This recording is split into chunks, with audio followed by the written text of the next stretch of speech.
I've had success with clients who were able to level up their salary by working with me and move into roles that would pay them anywhere between $15,000 to $40,000. Who you work with will have so many implications on how successful you are and also how good you feel about being at work. I had my own career separate from the coaching world, separate from careers where I was within 8 years, I was able to level up my own career from assistant to coordinator to officer to manager. And then my last role was director level role.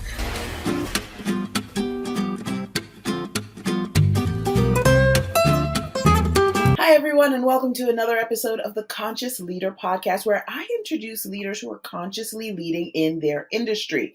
Today, I have a very special and dear guest. Her name is Sonya. Dare I call her friend? Yes. Why? Because we have been doing some podcasting, some lives and recordings together, and I've gotten to know her a bit more over the course of this year.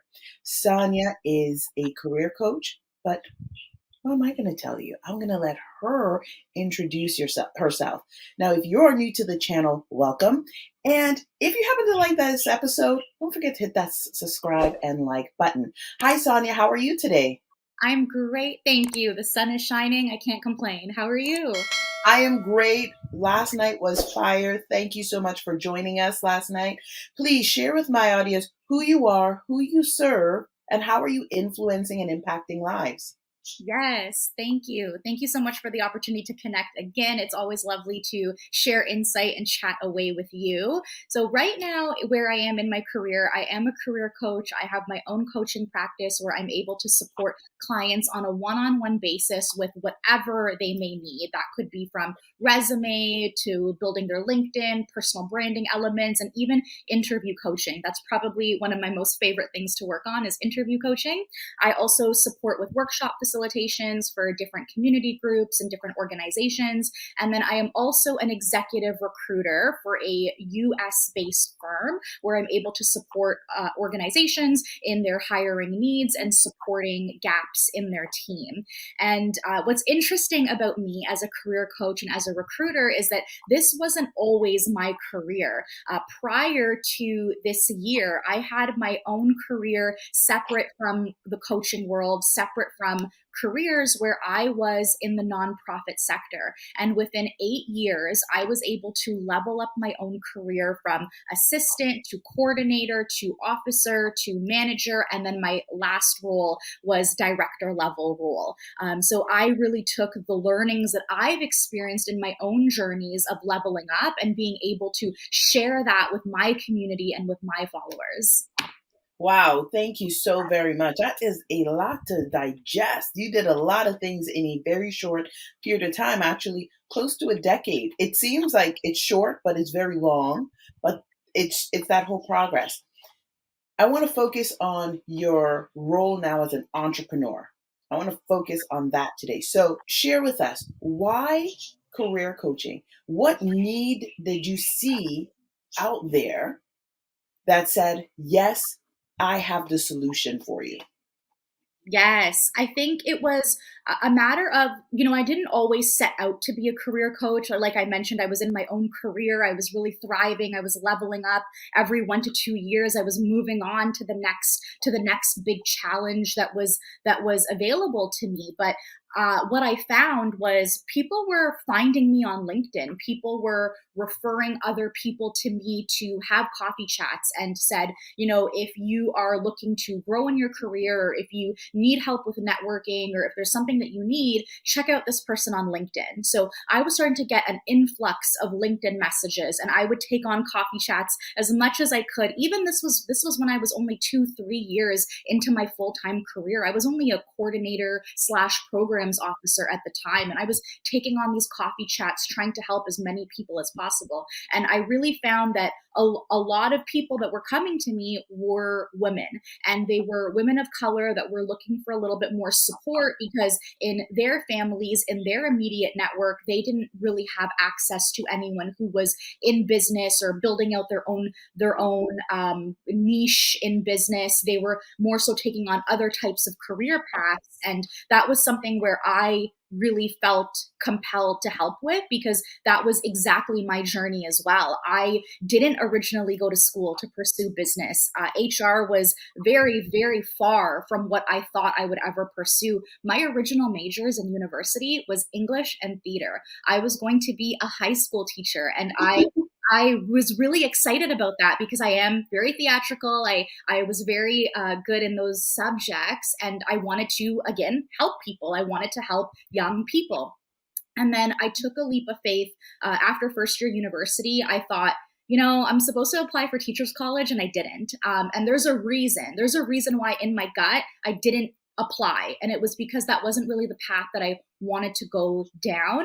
And I took a leap of faith on myself. I did a bunch of summer school courses to catch up with what I had missed so that I could still graduate in my 4-year time block. So really the need to help people, help women, and with really difficult topics, like a lot of people aren't comfortable with talking about themselves. Personal branding, that's why it's so important. That I was pulling stats this morning for a salary negotiation presentation I'm giving later. The stats are jarring around women who don't negotiate because of fear of repercussions of negotiating and what those implications are in their career later on. So this is why I do what I do, so I can help as many people as I can, just based off of knowledge that wasn't accessible to me at the time, or people that weren't in my network at the time, that I really had to break down those barriers and figure out. Yes. Wow. That's it's quite a journey, and it's such an organic flow, this journey that's happening. And thank you so much for doing what you do, because you're helping many women across North America being able to find their voice, stand up, and to represent themselves in an authentic and genuine way. A lot of people may look at women from North America as because they see the equality stuff and the feminist this and all of these things, but there's still struggles that are happening in corporate America because it is male dominated. Now, you have been in this director position. You now recruit other directors and C-suite executives for major corporations. And you just did this like two days ago. You met someone and you were working with her as a client, and now she got this exceptional role. What is the fear right now in industry for executives, female executives that want to take their career to that next level? Yes, I think there's a few fears, and I've seen this over and over again, where there are traditionally men who are in this C-suite role who have, they've been in that role for 10 plus years, and then they are deciding to resign. And when they're resigning and when they're moving on to their next opportunity, they're leaving the organization in not a great place. So then that means that typically a female executive is moving into that role, and they aren't set up for success. To succeed in their role. And they're often left to make super challenging decisions within their first few months, within their first year of being in the role. And it's been quite challenging, and it's been quite upsetting for me personally to read a lot of these stories. And I've even seen it with my own eyes with some of the work that I've been exposed to, that's happened. And it's quite unfortunate because it's not a situation that anyone wants to be in when you're put in a work situation where you're not going to thrive and you're not set up to thrive. So that's definitely one fear, I'd say, is making sure that you're checking all the boxes to ensure that you have Mhm. the support that you need and that you are set up for success. So I think that's one fear that, because of the media and because of stories that we're hearing, it's more known now.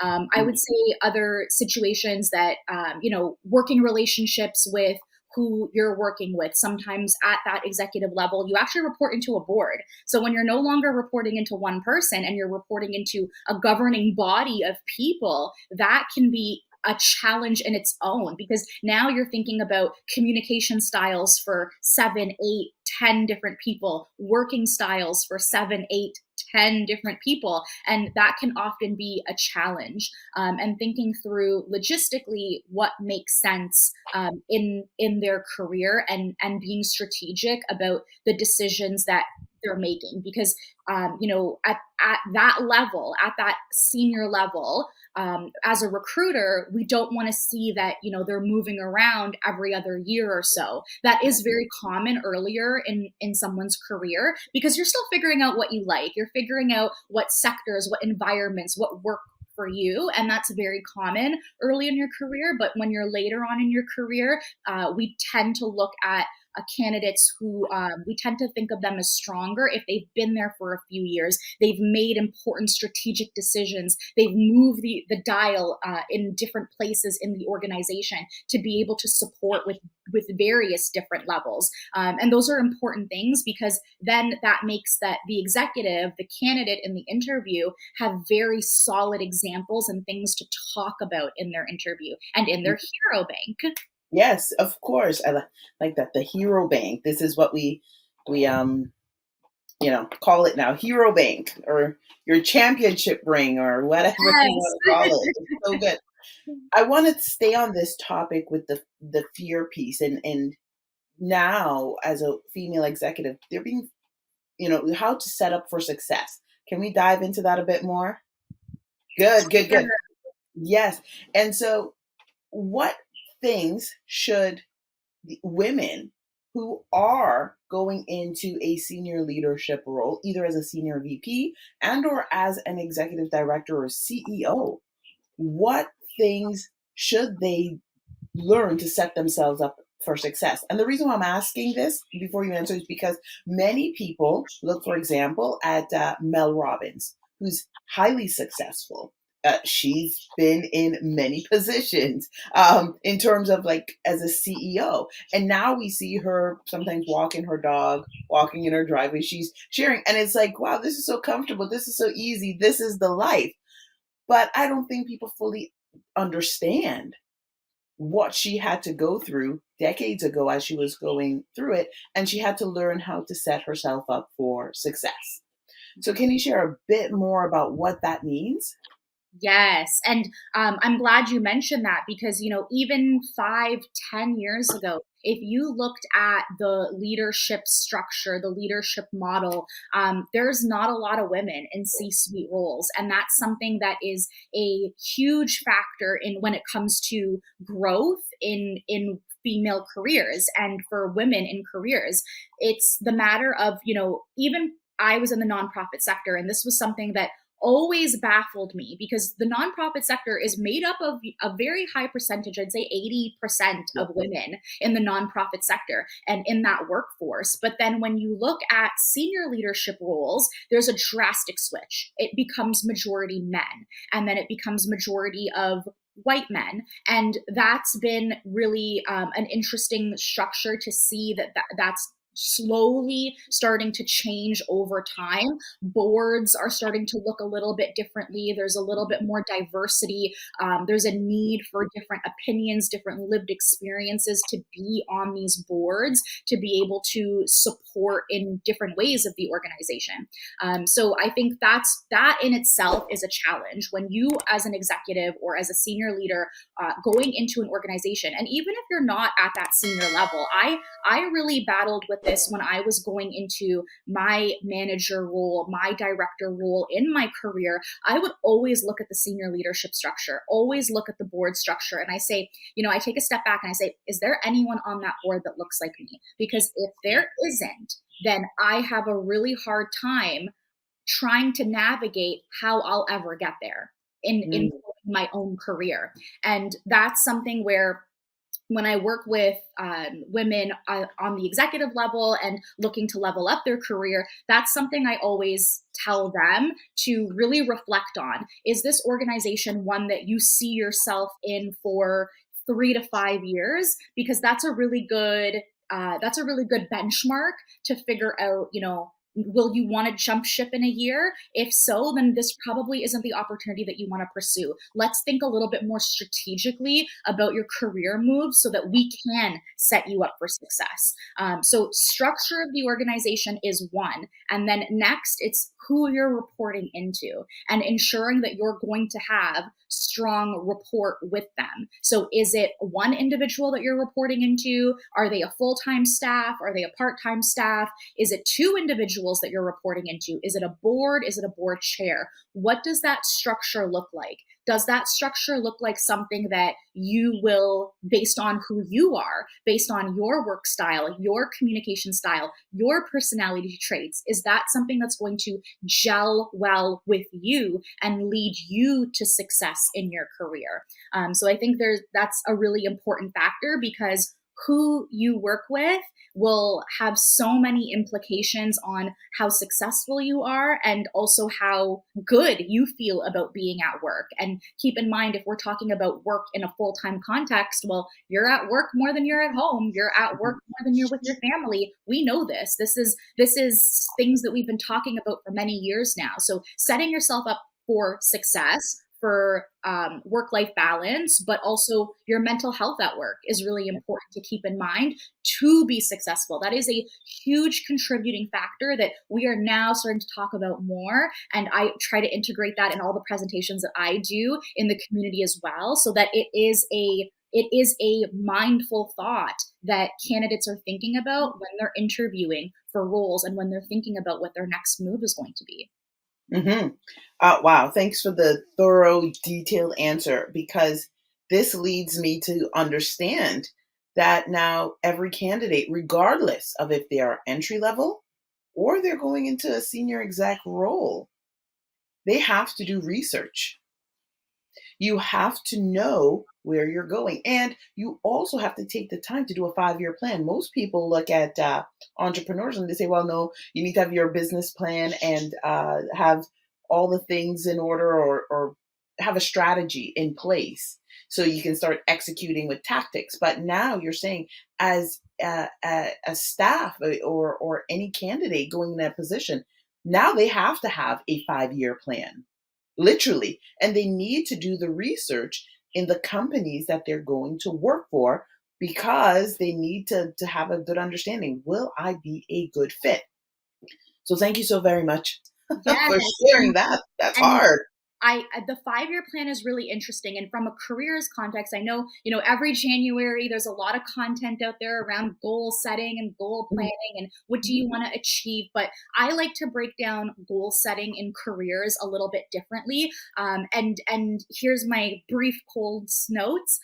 Think about your long-term goal. What do you want to achieve in 15, 20 years from now? That big, a long-term goal. That could be, if you are looking through an executive path, maybe that's a VP, maybe that's CEO, whatever that looks like. Then you want to work backwards and think about what your short-term goals are. What are your 3 to 5 year goals? And those goals are supposed to, if you design them correctly, those goals are going to help you reach your long-term goal. But in careers, it's important to keep in mind that every year you learn new experiences, you're exposed to new things, which means that your interest and your passions might change. So your long-term goal ultimately might change. Mine did. Mine changed about 2, 3 times. And I've only been in the workforce for about 8 years now. So it Yeah. is common, but it's still important to work backwards and think about those smaller goals so that you are setting yourself up for success. And even if you do switch paths, well, that's why we have transferable skills, and we can talk about those skills in interviews and in conversations that we have, and how that would make us an asset to different opportunities. You've spoken so much about the preparation phase, and you've spoken a lot, and you've given some very good insights behind the scenes. You pulled the curtain a bit on what to expect and the work that the individual has to do, because you have to do work. I want to dive into working with you now personally. So we know all the things you shared this insight. A candidate comes to you, they're saying, I need help. What is, and I know some of the programs you offer, which is DUI, do it yourself, as well as one on one. So please share what that looks like to be able to work with you specifically. Yes, thank you. So I am so fortunate that I've worked one on one. So this is separate from my recruitment work that I do. This is my own coaching that I've done with Level Up with Sonya. So I've been able to support over 250 individuals with one on one coaching who I've been able to help them thrive in their career. And keep in mind, thriving in your career could mean different things. That could mean that I want to get better at the job that I have at hand. I want to get better at my communication skills, my leadership skills. I want to have better working relationships with the people that I work with my supervisor. But that could also mean growing your career, leveling up your career. That could mean moving on from, like I had mentioned, from assistant to coordinator, coordinator to officer, officer to manager, manager to director. That could mean different things for different people. And for across different industries, different sectors, it could mean different things. So I'm extremely grateful that I don't have, in terms of a niche of who I'm able to help. I'm really grateful that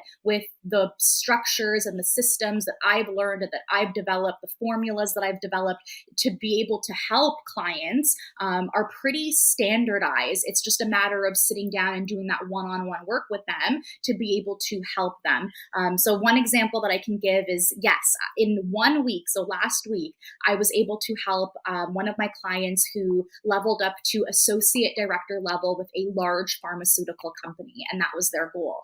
The very same week, I was able to help an esthetician land their dream role with a luxury international brand. So these are two very different worlds, two very different industry sectors, and the interview prep was very different for similar but different, similar formula, but answers, of course, are going to be different. So I worked extensively with both of them for interview prep, getting them ready, and then they both landed the job in the same week. So that was a huge win for me, and I'm always really thrilled to get those stories back. So that's the one-on-one setting, and then I understand that sometimes interviews come up last minute, and candidates start to panic a little bit. So that's why I designed a course to help job seekers with that formula of how to set yourself up for success and be prepared for the most frequently common asked interview questions, how to answer those situational interview questions. I know a lot of people get really stuck on them, and then other aspects to help make them stand out, personal branding elements, asking really thoughtful questions, etc. The course walks through all of that. The course actually used to be very pricey. It used to be about $300. I actually dropped the price on that because now I've been a recruiter for 6 months. And the biggest thing, even as a recruiter, being on the other side of it too, is seeing that even those in executive level roles, even those in senior level roles, aren't interviewing well. And it's okay. If you're in this place, if you're listening to this and you're thinking, I don't interview very well, it's okay. And the reason why I say that is because you probably went to school to study something amazing. You probably worked in your career for a really long time and you're great at what you do. But along the way, no one ever taught you how to market yourself. That's not something that's taught in the traditional school setting. If you graduated in a certain program, that wasn't a course on its own. I'm very fortunate that I technically was in a business program, so a little bit of that was taught to me. But even if you work in marketing, if you work in sales, there's a lot of candidates that I've met with that aren't strong at interviewing. So that's why I drastically dropped the course price for this, because it was my effort to be able to help as many people as possible who need access to this like almost overnight. So there's the course, and then I also have an ebook which has tips and templates and tools and all of that, resume templates, scripts for salary negotiation, anything that you could possibly think of that you might need in this journey of leveling up is in that ebook. And then I also have a community. So I have my Level Up community that I launched earlier in the spring. We took a break for the summer, and then now we are back for the fall, and we meet weekly. So this is a group of women. These are goal goal-driven women who have a goal in mind around their career. So not all of them are looking to level up right away. Some of them want to build their skills, grow their network, and this community gives them access to the course that I just mentioned, but it also gives them weekly access to me and to the other women in the group. So this is a really good opportunity where if you're not looking immediately to level up your career, but you're starting to think about it. It's been a while since you've been on the job market. You want a little bit more time to kind of work through it. The community is a great place to be. And then aside from that, I have a free weekly newsletter where there's always going to be 3 to 5 tips around a very specific topic that's careers related that I'm able to help break down, offer my own insight based on my own experiences, or just what I'm seeing in the market currently as a career coach and as a recruiter. Yeah. Wow. So I like the community aspect because in the community you have access to your other resources instead of just paying the for the resource and then you're doing it yourself. You've Yes. created a community where they are full of support. So now they can reach out to other women and connect with them and say, hey, how are you doing with this? I didn't get this. Or and of course you're available in there as well. You're part of it's your community. You have to be there. But I really like that it's not necessarily do it yourself. It's like do it for Yes. yourself with help. Yes. Right? Do That's it the yourself with hybrid model. yeah, yeah, yeah. It's a really good model, and I'm sure you're getting a lot of like a higher success rate with the community because now they're with other people who are in a similar situation. They want to level up their career, regardless of wherever they are in leveling up their career. But now they have access to the tools, and they're not paying an astronomical amount of money unnecessarily. People don't recognize it comes down to the finance. Last night you were sharing that every company is looking at the bottom line.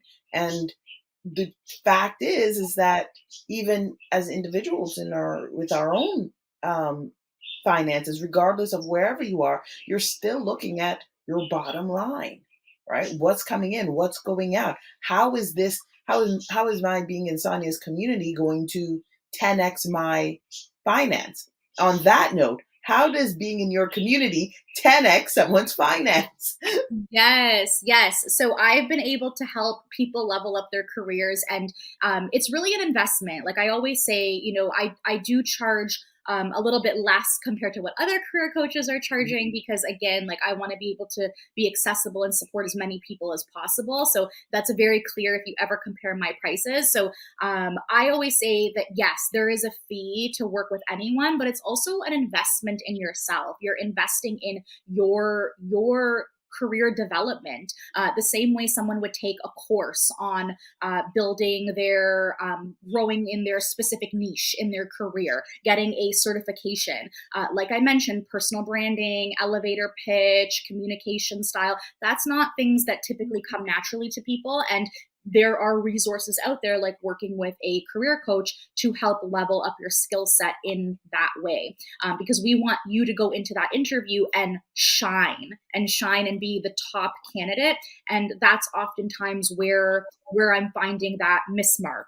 So it ranges, but I've had success with clients who were able to level up their salary by working with me and move into roles that would pay them anywhere between $15,000 to $40,000 more. And that's just with a few sessions of being able to work with me and doing those things, building your elevator pitch and nailing your interview skills. And really, it comes down to, for women especially, it comes down to helping them with their confidence so that they go into the interview even more confident. Because at the end of the day, hiring managers and recruiters want to hire people that feel confident. They've already invited you to the interview knowing that you are qualified on paper. But if you don't have confidence in yourself and you're not showing up in that interview with that level of confidence, then they start to feel like, okay, well, maybe they're not so confident in this role. Maybe they're not the best fit for this role, and we need to reconsider their candidacy.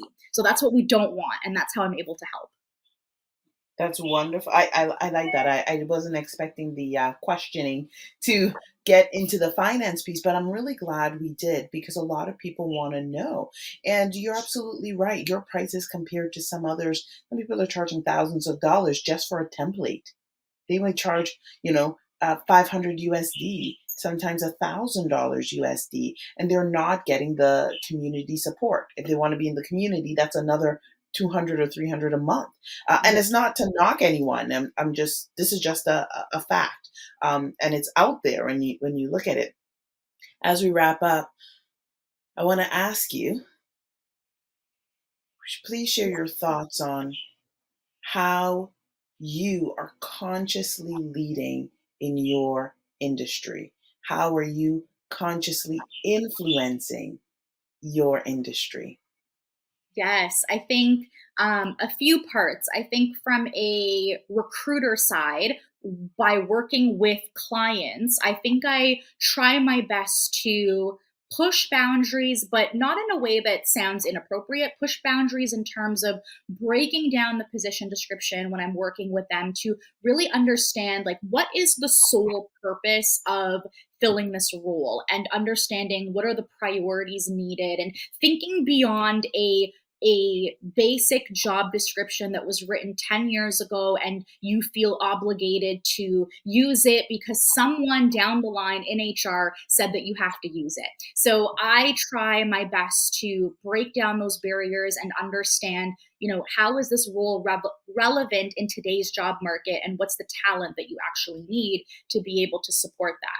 From the client side, from a coaching perspective, the way I really try to push boundaries is to put out my videos on TikTok that I'm also sharing on Instagram as well. So on TikTok, I have over 400 videos, educational videos that are short, quick, bite sized pieces of information. So, yes, we talked about working with me one on one, but there are free resources out there on my page that's able to support people. I've had people message me and say that they landed, I didn't even know who they were. They messaged me and they said, because of your videos, I landed my new job. So there's a wide range of resources out there. And that's a huge way where I choose to lead. I also do a salary negotiation presentation. I do that for free for different community groups, especially geared towards women so that I can help encourage them and support them in this journey because it is nerve-wracking. It is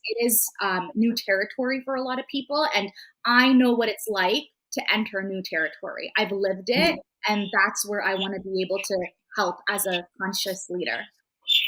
That's so great. Thank you so very much. And please share with us how we can connect with you. Yes, a few ways, TikTok, Instagram, we can hang out there at Level Up with Sonya. You can check out my website, which is linked in both of those. And you can sign up for the newsletter there and check out the different resources that I have. Or you can send me an email at info@levelupwithsonya.com. And I'm also on LinkedIn as Sonia Sheechoria. That's my full name. Well, thank you so very much for joining us today. And to everyone that has tuned in, I really believe that you have received not only value, but you received insight. You have gotten some exclusive tips into the mind of a recruiter, exclusive tips into the mind of HR, and exclusive tips into your own mind, into understanding as a candidate what you need to do, what work you need to do. And part of that work means researching and figuring out where you want to be and recognizing, giving yourself the grace to recognize, although you might know where you want to be, recognize that things need to be flexible. And I appreciate you for being so open and welcoming and sharing. Thank you, Sonia. Of course, I'm happy to. Yes. So Sonia's information will be in the comments. Connect with her, follow along with her, and join her community if you need that additional support. If you enjoyed this video, as I mentioned, hit that like and subscribe button. Share this with a friend who may be going through their own career leveling up so that they can learn how to level up with Sonia. Have an incredible weekend. I'll see you all on another episode. Bye. Bye.